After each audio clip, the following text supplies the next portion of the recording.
Welcome everyone. Today we're in part 2 of our 2-year/4-year review of Switzerland. While for me it's actually been over 4 years now living in Switzerland as a software developer, I wanted to bring in Kate's perspective. Kate is my girlfriend and partner who joined me here a bit later in Switzerland. She's been here for about 2 years now. She's not a techie, which I think makes it particularly interesting for many of you because very often you have this combination, one techie and one non-techie, who might move to Switzerland together, and you might have to convince the other person, whichever of those two you are, to move with you. Which is why today we're in part 2 and talking about Kate's non-software developer perspective on living in Switzerland. So maybe tell us a bit about your overall impression of these first 2 years in Switzerland. So, Switzerland lives up to the expectations when it comes to efficiency. Definitely. So it is not some kind of legend.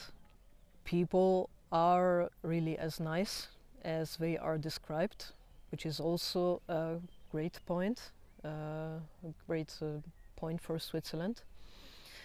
My overall impression, I was hoping the weather would be nice a little longer, or that winter would have days that would have pleasant days with some sun, and that's actually not the case. So that was maybe a bit of a downside, but everyone has his own approach, of course, and preferences about this. I thought that bureaucracy would be much more difficult, which wasn't, to my greatest relief. And overall, I mean, you can have actually a very good life here. It's objective. It's objective that you can eat well here. You can be surrounded by nice people. Your train will practically, as good as always, be punctual. True. Which is a nice Very thing. different to Germany. Sorry, Germany, but it's just the truth. Yeah. So you don't have to be afraid that you will get to work late, for example, that you will arrive late at work. So that so these are definitely things that stayed in my mind, that impressed me and or stayed in my mind about these 2 years in Switzerland. Very nice. So you grew up in Italy and you also lived in Germany because your family is from Germany. Mm-hmm. So you had the experience of both of these neighboring countries, Germany and Italy. How do you feel Switzerland is different from Germany, and why should somebody maybe come to Switzerland instead of Germany? Well, they are quite different countries. Consider also just because Germany is big and Switzerland is small, and it's not only that. I mean, people in Switzerland are basically all concentrated in cities and or valleys like here, while Germany has like room for everyone. But that also changes a lot in the mentality. There is this German expression that says "klein aber fein," which means small but good. And Switzerland is definitely like that. While Germany is big and not everywhere nice, good, let's say, not fine. You have to have in mind what you want when you decide to move to one country or the other. Because remember, first of all, which is the core of everything here in Switzerland, remember that no matter what, Switzerland is going to expect from you that you work your ass off. Oh, it's the truth. Yeah, I guess that's true. I can confirm it also from a software engineer perspective, where there's probably less pressure on us than everyone else. So if we feel it, then I think everyone else definitely feels it even more. So Kate, you've actually worked in quite a few countries already. You worked in Italy, where you grew up. You worked in Germany. You worked in Portugal, and I think also for a brief time in France. Can you tell us a bit about the different work cultures and attitudes between these countries compared with Switzerland, especially because you worked for an international company in Switzerland, but you had a genuinely Swiss boss? Oh yeah, very genuine. So how do these other European countries compare with Switzerland in terms of work culture? So consider that Italy, as I said before, is extremely varied. So you might, as an employee, you might be expected, get some certain expectations if you work in the north, or if you work in the center or in the south. So the culture might be very, very different. For example, in northern Italy, you're expected to be, no offense, northern Italians, but you're expected to be like a soldier, always ready like this, and always performing, and always ready to conquer the world. And that is actually a double-sharped sword, honestly, because that doesn't necessarily mean that then this turns into efficiency. When it comes to Germany tends to be varied as well, but do not think that they are going to be so demanding as the Swiss are.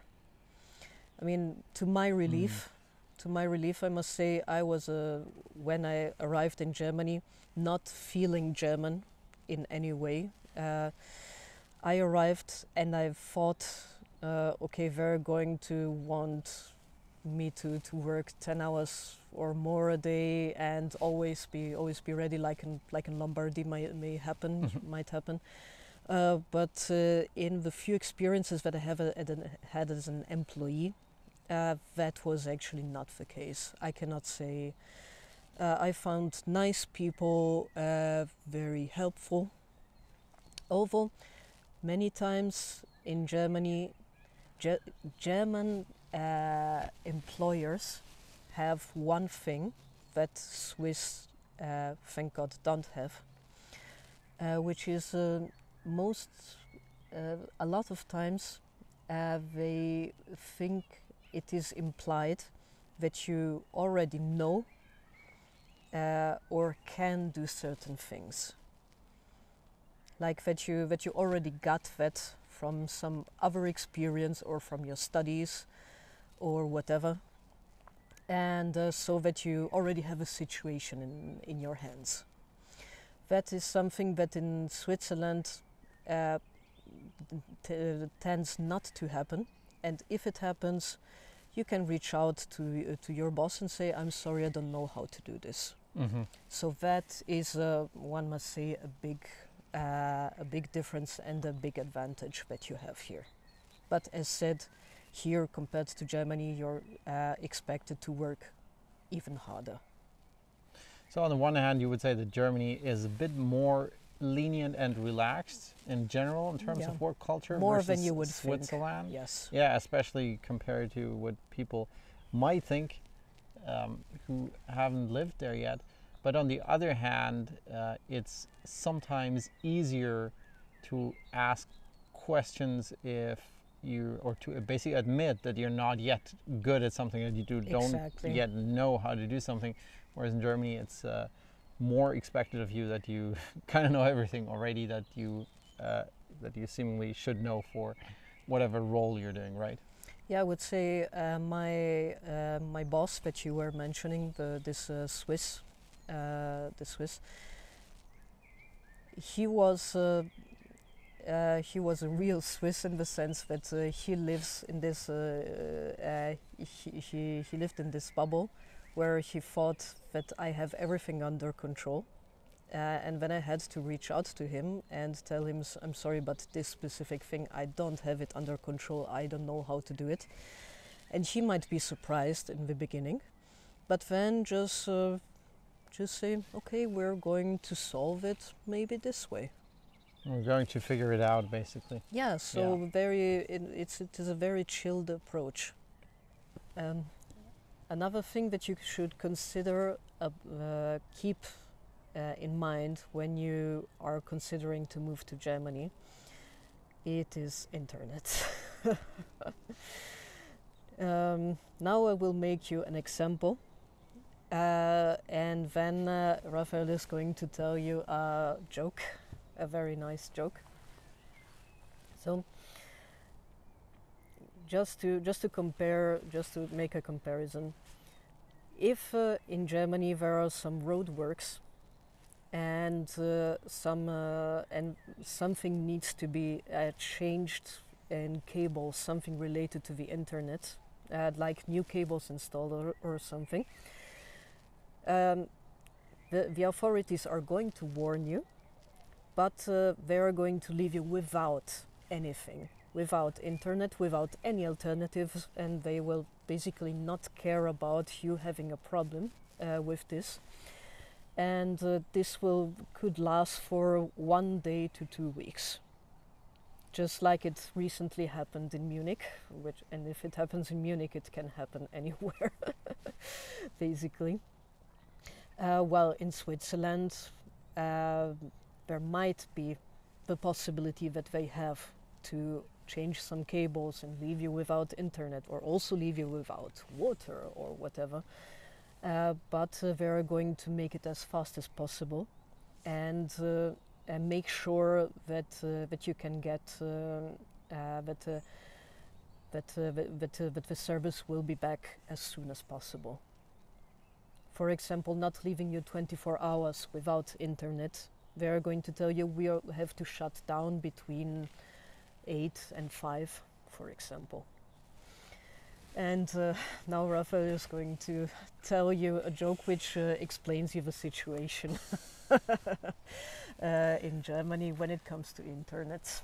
Yeah, so somebody recently told me this joke where, you know, somebody takes the train from Stuttgart to Zurich, and you're the person in Stuttgart, so you ask the ticket inspector when they come by, are we going to have internet on the whole journey from Stuttgart to Zurich? And the ticket inspector tells you, well, we should be lucky that we're going to have tracks on the whole journey. So these are differences. I can actually confirm this. And the irony is that in Germany, you very often don't have mobile internet while you're on the train, but you have a Wi-Fi that also doesn't really work too well. Whereas in Switzerland, you don't have any Wi-Fi on the train. SBB doesn't offer that, but the mobile internet, so the mobile phone signal on the train tracks actually works super well, sometimes even in tunnels. So you can actually work when you're on the train in Switzerland, even though there's no Wi-Fi. Whereas in Germany, by contrast, you can't work on the train, be it with the Wi-Fi or the mobile internet. Both doesn't work for most of the journey. I had this experience very often. I took the train from Munich to Zurich and back. So I start my journey maybe in Zurich, and then I can work nicely for about 2 hours while I'm still in Switzerland. Then we cross over to Austria for a short while.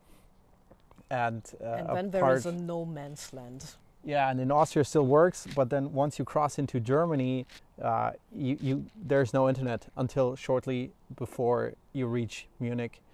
Maybe it's a bit better now than like 1 or 2 years ago, because I've not been doing that too much recently, but it was terrible for most of the time. You know, while at the time when other countries had 5G already almost everywhere. So yeah, definitely keep that in mind.